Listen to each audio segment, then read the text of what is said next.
Kalian pasti tahu dengan salah satu ciptaan Tuhan yang luar biasa ini, yaitu matahari seringkali kita jumpai di setiap hari. Tentu, ini dia 10 hal unik tentang matahari yang jarang diketahui banyak orang. Matahari sebenarnya berwarna putih. Kita melihatnya berwarna kuning atau oranye karena atmosfer bumi menyebarkan cahaya biru dan hijau, sehingga menyisakan lebih banyak spektrum warna kuning dan merah yang sampai ke mata kita. Dari luar angkasa, matahari tampak putih cemerlang. Matahari memiliki suara. Permukaan matahari yang terus bergejolak menciptakan gelombang tekanan gelombang suara berfrekuensi sangat rendah. Kita tidak bisa mendengarnya karena suara tidak merambat di ruang hampa. Tetapi para ilmuwan bisa mendengarkannya dengan instrumen khusus untuk mempelajari getaran matahari. Butuh ratusan ribu tahun bagi cahaya untuk keluar dari intinya. Foton partikel cahaya yang tercipta di inti matahari harus melewati lapisan plasma yang sangat padat. Ia terus-menerus diserap dan dipancarkan kembali, sehingga perjalanannya ke permukaan bisa memakan waktu hingga 200.000 tahun. Setelah lepas dari permukaan, ia hanya butuh 8 menit untuk sampai ke bumi. Teks bawaan atmosfernya jauh lebih panas dari permukaannya. Ini adalah salah satu misteri terbesar matahari. Permukaannya fotosfer hanya bersuhu sekitar 5.500 derajat Celcius. Tetapi lapisan atmosfer terluarnya korona bisa mencapai suhu lebih dari 1 juta derajat Celcius. Penyebabnya masih diteliti hingga kini.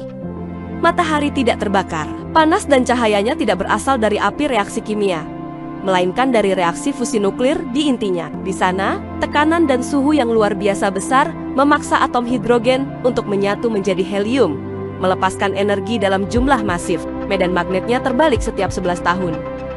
Matahari memiliki siklus aktivitas 11 tahunan. Pada puncak siklus ini disebut solar maksimum.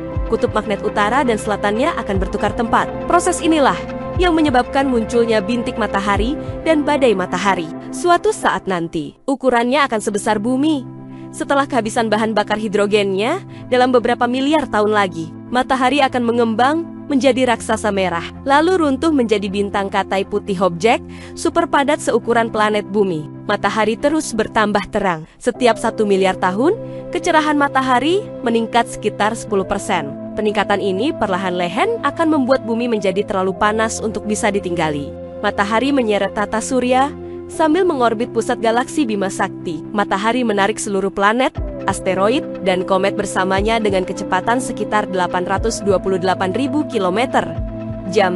Hampir seluruhnya terdiri dari 2 elemen. Sekitar 92% matahari adalah hidrogen dan hampir 8% adalah helium. Semua elemen lain yang kita kenal oksigen, karbon, besi, dan lain-lain hanya menyusun kurang dari 0,1% dari total masanya. Bahan dasar utama yang terkandung pada matahari adalah gas hidrogen dan helium. Secara spesifik, komposisinya kira-kira hidrogen sekitar 73-75 dari total massa matahari, helium sekitar 24-25 dari total massa matahari, sisa 1-2 lainnya terdiri dari elemen-elemen yang lebih berat seperti oksigen, karbon, neon, dan besi. Jadi, matahari pada dasarnya adalah bola gas raksasa yang energinya berasal dari reaksi fusi nuklir, di mana atom-atom hidrogen di intinya menyatu untuk membentuk helium. Matahari tidak pernah pergi kemana-mana. Matahari selalu ada di tempatnya dan selalu bersinar. Alasan kita hanya bisa melihatnya di siang hari adalah karena bumi kita berputar. Bayangkan bumi seperti bola yang berputar dan matahari seperti lampu yang diam. Siang hari, ketika bagian bumi tempat kita tinggal sedang menghadap ke arah matahari lampu, kita mendapatkan cahayanya. Itulah yang kita sebut siang. Malam hari, saat bumi terus berputar, bagian tempat kita tinggal perlahan-lahan membelakangi matahari. Karena kita tidak lagi menghadap ke arah cahayanya, suasana menjadi gelap. Itulah yang kita sebut malam. Jadi, matahari tidak muncul dan tenggelam. Sebenarnya, kitalah yang berputar menghadap dan membelakangi matahari. Gerhana matahari terjadi ketika posisi bulan berada tepat di antara bumi dan matahari, sehingga menutupi sebagian atau seluruh cahaya matahari. Sayangnya, tidak ada gerhana matahari yang akan terlihat dari Indonesia dalam waktu dekat. Ada beberapa jenis gerhana matahari, tergantung seberapa banyak bagian matahari yang tertutup oleh bulan. Gerhana matahari total terjadi saat bulan menutupi seluruh piringan matahari. Langit akan menjadi gelap seperti malam hari selama beberapa menit. Ini adalah fenomena yang sangat langka.